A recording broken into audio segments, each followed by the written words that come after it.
Coucou les gars, j'espère que vous allez bien. Dans ma phrase habituelle, je dirais en tout cas moi ça va comme toujours. Mais je peux dire que ça va, j'ai pas à me plaindre, franchement, surtout au vu de la situation actuelle. Et tout ce qui se passe en ce moment pour les miens, hein, pour les nôtres, pour la cause noire. C'est assez compliqué. Je fais cette vidéo là juste pour vous expliquer un peu moi comment j'ai vécu la chose, comment je me sentais, comment je me sens maintenant, par quoi je suis passée, par quelles étapes.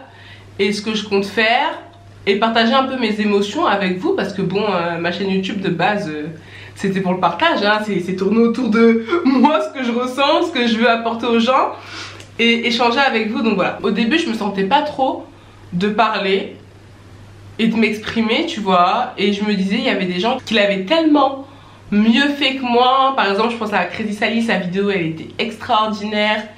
Et il y a des gens qui sont beaucoup plus éduqués que moi, qui ont plus de savoir que moi. Et moi je me suis dit, Audrey, tu vas venir, tu vas ouvrir ta bouche alors que tu connais pas grand chose, donc où est l'intérêt? Et tout à l'heure je me suis dit, en fait l'intérêt il est peut-être là.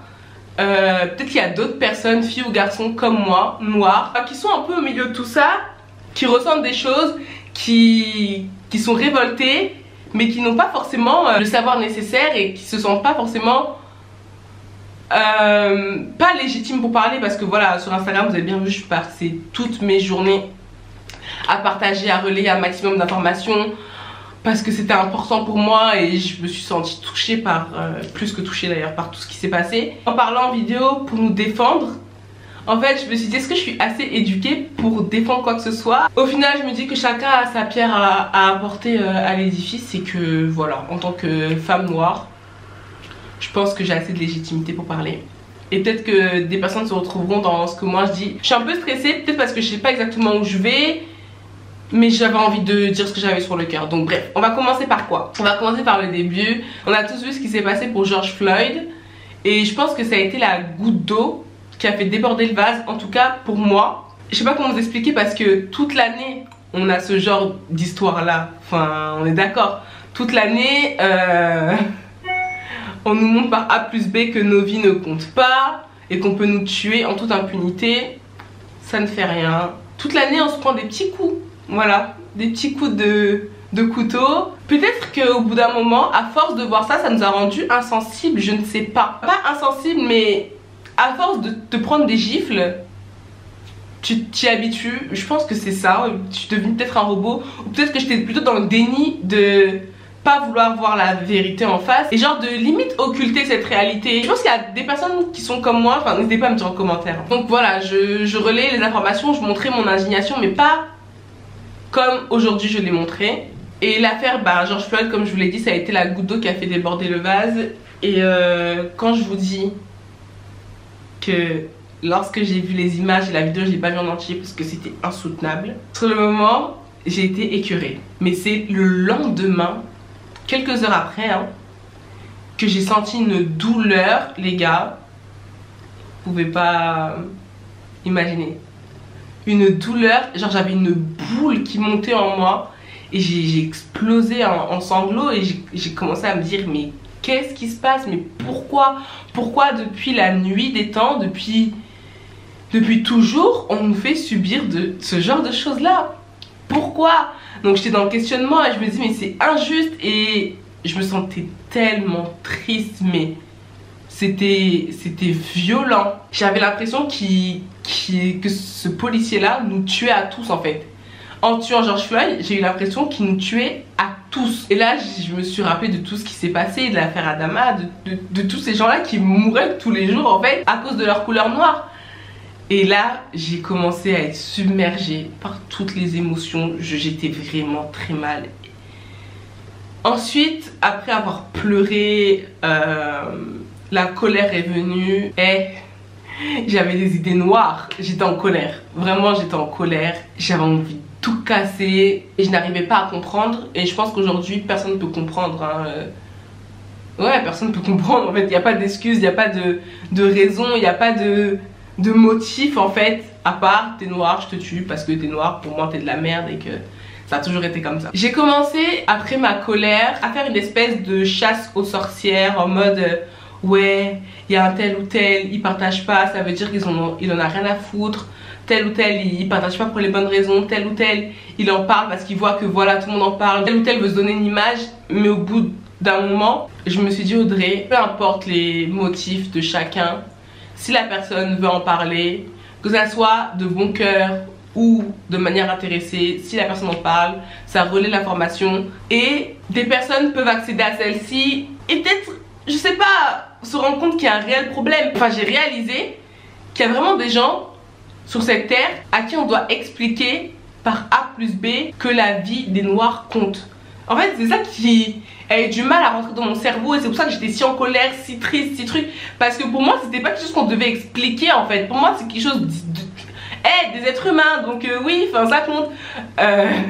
J'ai l'impression qu'on a plus de considération pour des animaux que pour des personnes noires. Enfin, c'est dur à encaisser. Franchement, je ne le souhaite à personne. C'est très dur à encaisser. Donc au début, voilà, comme je vous disais, après ma tristesse, voilà, j'étais en colère contre tout le monde. J'avais l'impression que ces personnes-là nous devaient en quelque sorte une certaine reconnaissance en mode voilà, on sait que vous existez, que votre vie compte, donc on est là pour vous le prouver, etc. Mais en fait c'est pas ça. Je pense qu'on n'a pas à quémander la considération des gens.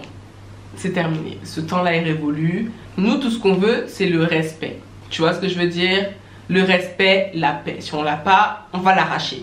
Mais on va pas demander pardon aux gens de dire voilà s'il te plaît parle-en, franchement ça se fait pas, pourquoi t'en parles pas? C'est terminé. Si les gens te considèrent pas à la même hauteur que toi tu les considères, arrête de te battre en fait, arrête de vouloir toujours chercher l'approbation. Je suis arrivée à un stade où je me suis dit écoute Audrey, il y a des gens que tu suivais, des personnes blanches, hein. Tu es là, tu leur donnais du gaz, etc. Tu vois qu'en retour, quand ton peuple meurt, ils sont pas là pour faire partie du mouvement. Au lieu d'être en colère contre ces personnes-là, arrête de leur donner ton gaz en fait. Alors de leur donner de l'attention, de l'argent, de les supporter.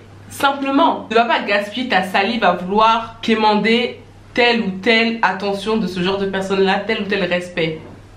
Par le silence, elles t'ont montré déjà à quel point elles te considéraient. Donc, fais-en de même. Et c'est là que j'ai commencé à me remettre en question. Je me suis dit, ok, Audrey, t'es là, tu pleures, t'as mal, c'est injuste ce qui se passe, on se bat, on n'a rien en retour, enfin...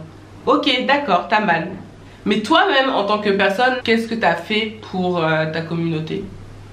Qu'est-ce que t'as fait pour faire bouger les choses, toi, à ton échelle? Et je me suis rendu compte que je n'ai rien fait, les gars. Rien fait. À part me plaindre du racisme dans 2-3 story time, j'ai rien fait. Vous m'avez jamais vu prendre mon argent pour aller dépenser dans des entreprises black owned. Vous m'avez jamais vu faire un haul, dire voilà, tout ce que j'ai acheté là, c'est que des marques qui ont été créées par des noirs, regardez, voilà, je booste. Vous m'avez jamais vu faire ça. Donc moi, qu'est-ce que je fais pour soutenir ma cause? Alors pourquoi je vais aller pleurer quand d'autres personnes nous montrent qu'ils en ont rien à foutre et qu'ils nous soutiennent pas? Alors qu'au fond, moi-même en tant que personne noire, qu'est-ce que je fais? Et c'est à ce constat-là que je suis arrivée. Et ça fait mal à entendre, je vous jure, ça fait mal à admettre, mais c'est bon. C'est bon parce que c'est pour le meilleur.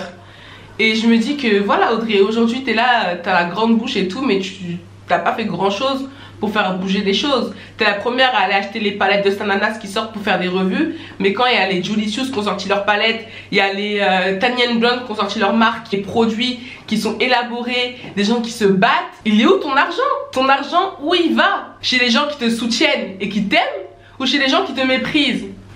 C'est la simple question que je me posais. Et est-ce que j'en fais assez? Il faut qu'on puisse se soutenir entre nous. Et j'ai vu une vidéo sur Instagram qui disait nous n'avons que nous. Et c'est exactement ça les gars. Nous n'avons que nous. Donc il faut qu'on commence à se soutenir. Et je parle pas de communautarisme hein. Je dis pas oui restons contre noirs, le blanc est l'ennemi. Jamais. Moi-même ici là, vous pouvez attraper ma veste. La fille en couple mixte, elle va dire oui le blanc est l'ennemi, restons entre noirs. C'est pas ce que je dis. Mais juste, il faut qu'on puisse d'abord compter sur nous-mêmes avant de compter sur les autres. J'espère que le message est passé et que vous avez compris ce que je voulais dire. Ce que ça m'a appris cette période là et tout ce qui se passe en ce moment, c'est à m'éduquer plus parce que je me suis rendu compte que j'avais d'énormes lacunes. Audrey est moi Ozoa Beauty là, je ne connais rien et je vous avoue que j'en ai honte. Enfin quand je dis rien, mais oui mais c'est rien en fait. C'est pas grand chose par rapport à toute l'histoire, toute la richesse de l'histoire du peuple noir. Donc en fait je me suis dit mais toi tu connais rien sur ta culture, t'es même pas éduqué, comment tu vas pouvoir te défendre face aux oppresseurs en fait. Donc j'ai commencé à m'informer et je vais continuer à m'informer. Et tout à l'heure je disais ça en live sur Instagram, peut-être qu'on a pas osé, je pense que ça c'est dans mon cas, hein, plus se pencher sur la question parce que c'est quelque chose de douloureux. Du coup on vit dans le déni. Même si c'est douloureux, il faut y faire face parce que c'est notre histoire et il faut la connaître. Donc voilà, c'est ce que je compte faire désormais. En apprendre plus sur notre histoire parce que voilà, je sais, j'arrêterai pas de le dire, hein, c'est hyper important. Et voilà, il est pas trop tard pour apprendre. Enfin, tout ce qui se passe en ce moment, ça m'a permis de réaliser que j'étais remplie de faux semblants en fait autour de moi. Et des gens avec qui t'es là, tu rigoles, tu partages des moments, tu vois, c'est des connaissances, des amis, des copains, des copines qui font les Ray Charles. Je peux pas dire que ça me déçoit, mais est-ce que je suis vraiment surprise?